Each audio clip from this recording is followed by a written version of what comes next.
Hello everyone.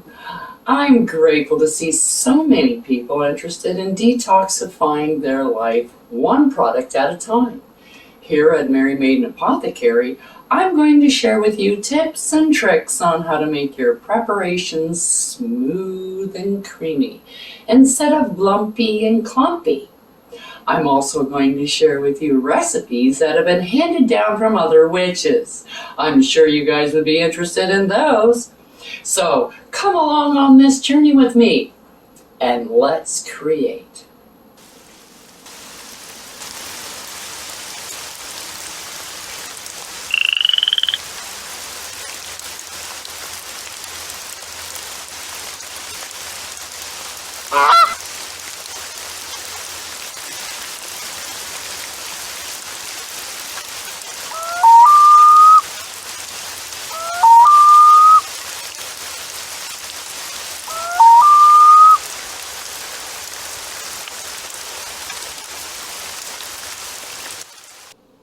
Merry Meet here at Mary Maiden Apothecary, where I'm going to show you how to create your own preparations to replace the store-bought products that may contain carcinogens, toxins, fillers, bonding agents, chemicals, artificial ingredients, perfumes, and unnecessary colors that can be harmful to you and your loved ones, not to mention the environment. So give yourself the satisfaction of knowing every ingredient that is in your preparation, as well as being able to pronounce them. Wouldn't that be nice? So grab your wand and let's whip something up.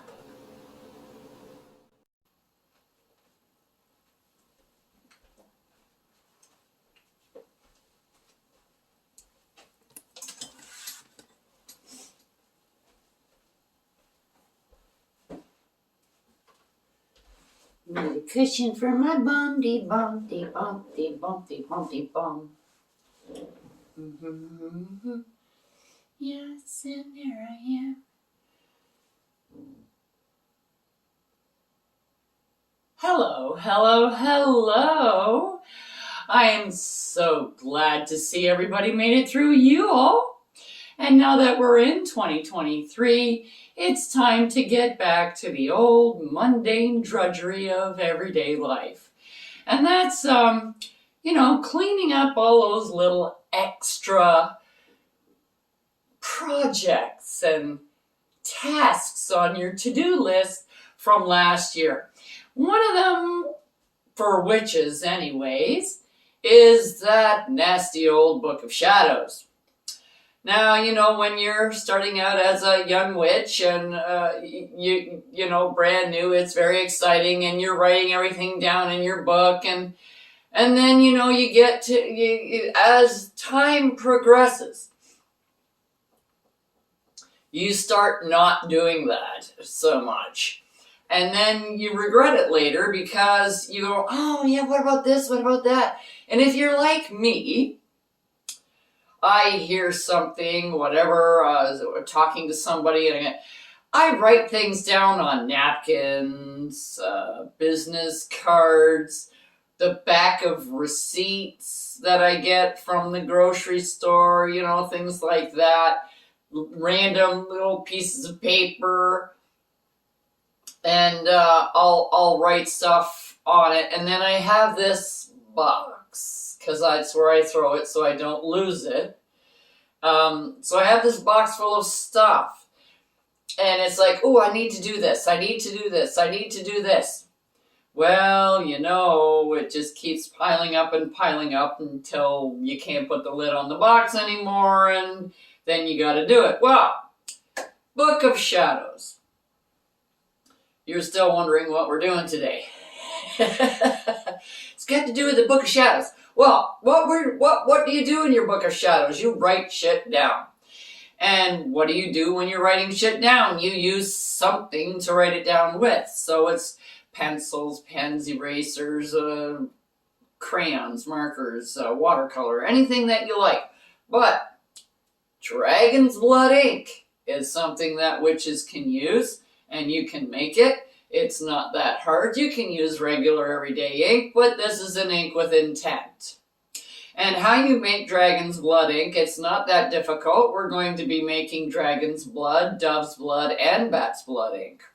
Now, what do you use dragon's blood ink for? Like, what purpose does it serve? Well, there's a few things. It stimulates your spells. So if you're writing out a spell and you're writing it out, you're putting intent into it just writing it out. If you're using dragon's blood ink or any of the other inks, there is already intent in the ink. And there's also your personal little stamp on it because it does have a genetic marker in the ink itself. So it's a personalized ink. So when you're writing it in this book, or you're writing a spell to use, you're putting a lot of energy into it. So, the more you put in, the better results you get. So this is something that you can put in your book. So it's in your book. And I like my book, I never reuse the spell in my book. The spell I write in my book has never been actually used, if you know what I mean. If I'm going to be doing a spell and I need to write it out and I don't have it from memory, I will rewrite it out. And then that way I can use this as a petition. I can use it to burn and send out that intent as well. There's a lot of things you can do with that. All the petitions that you write for your spells, you can write in an appropriate ink. Not just a color, but something that has a little bit more intent into it other than just a color. So that's what we're going to do. Today we're going to start off with your basic dragon's blood ink. Now, I like these types of containers because it's got the little rubber seal on it. So you can push it down so it's airtight because you are using isopropyl alcohol.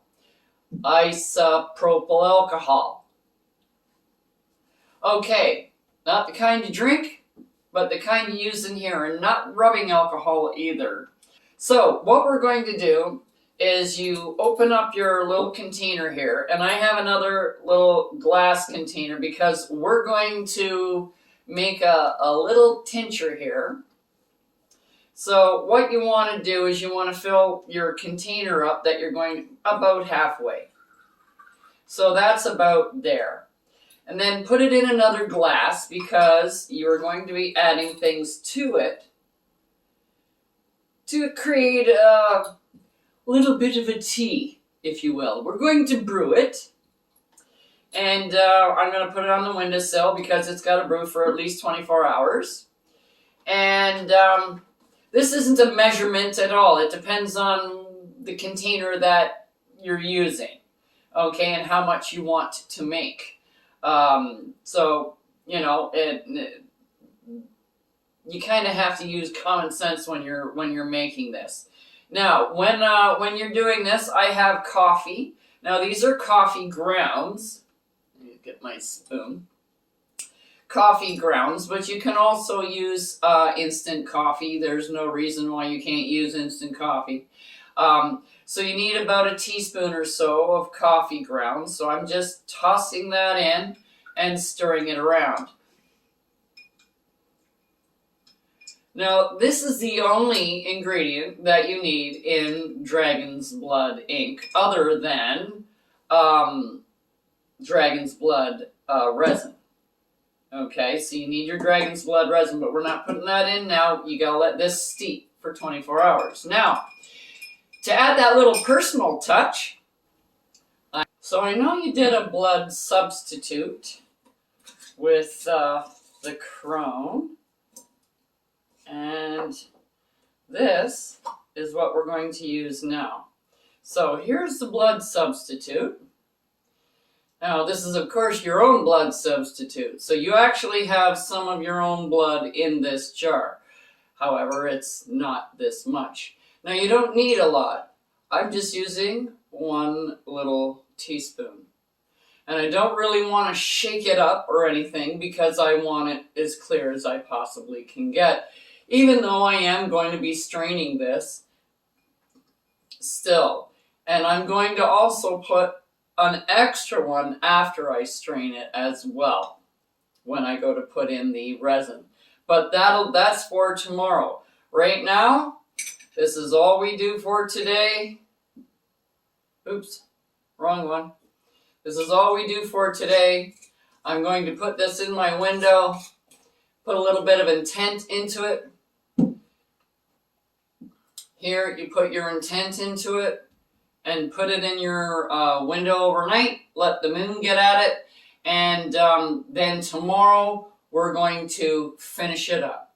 And I'll show you how to do that. Okay, we're back. It's the next day, and I'm just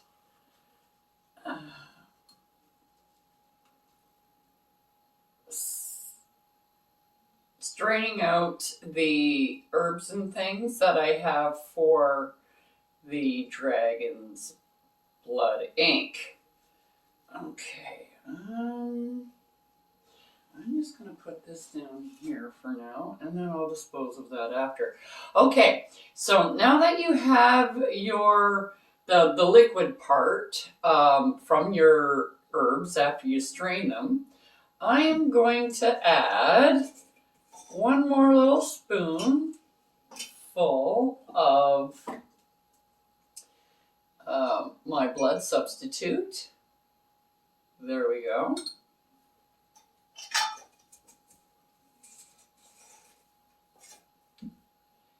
And then I'm going to add some Dragon's Blood resin. Now, this is powdered Dragon's Blood resin so that it can be used for ink and body tattoos and things like that, like semi-permanent. You can do it. It's kind of like you mix it in with henna.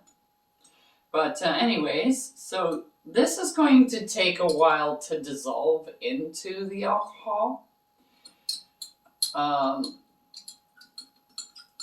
And you might see, for me, I need about 3 of these little spoons in about this much. And this is ink. It's not cream. Okay, this much ink will last a long, long time. Now, now me, I would probably put this, I wouldn't even use this for about a month. Because it does take a while, because it's not water, it's alcohol. So it has to dissolve the resin, and it takes a bit of time to do that. That's all for today. I'll see you next time on Mary Maiden Apothecary. Check out the link below for the correspondences and magical properties of the items used in this video.